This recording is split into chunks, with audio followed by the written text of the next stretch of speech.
Bonjour à tous, bonsoir à toutes, bienvenue sur votre meilleure chaîne d'actualité, le satellite H24. Si vous êtes nouveau, pensez à vous abonner à la chaîne et d'activer la cloche de notification pour ne rien manquer des actualités à venir. Et avant de commencer, nous tenons à vous signaler que les images utilisées sont à titre illustratif et vous êtes priés d'être poli et courtois dans les commentaires. Alors cela étant clair, on commence. Mali, l'État islamique s'approche de Gao. Les djihadistes reprennent du poids dans le nord du Mali. Lundi 21 novembre, le village de Kadi, dépendant de la commune de Gao-Zehei, près de la ville de Gao, a été la cible d'une attaque d'hommes armés supposés appartenir à l'État islamique au Sahel. Les assaillants ont visé un camp déplacé interne installé dans cette localité.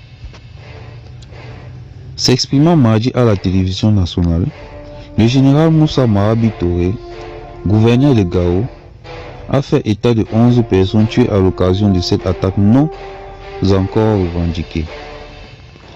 Selon plusieurs observateurs, cette attaque révélerait l'intention des djihadistes de tester le dispositif de sécurisation dans la ville de Gao pour d'éventuelles opérations futures à l'intérieur de la ville.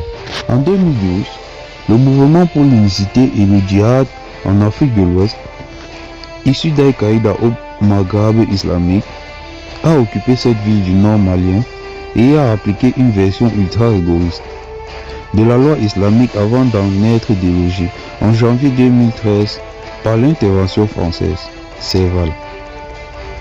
Près de 10 ans après, les djihadistes restent actifs dans la région. Le commandant du théâtre est de l'opération, lancé par l'armée malienne en janvier 2021, le colonel Famouké Kamara, résumait l'attaque de Kadi à un règlement de compte entre groupes armés. Depuis plusieurs mois, l'État islamique multiplie les opérations dans le nord du Mali, entre les régions de Ménaka et de Gao. En juillet, l'État islamique a occupé le village de Taratai pendant 48 heures après avoir livré bataille contre les unités du groupe de soutien à l'islam et aux musulmans, liés à AQMI, et les mouvements Touareg pro-gouvernementaux. Au terme des accrochages, l'État islamique a affirmé avoir tué une soixantaine de combattants du GSIM et des mouvements Touareg. Fin octobre, ces derniers ont tenté de laver cet affront en tentant de contrer des offensives contre des positions de l'État islamique dans la région de Ménaka.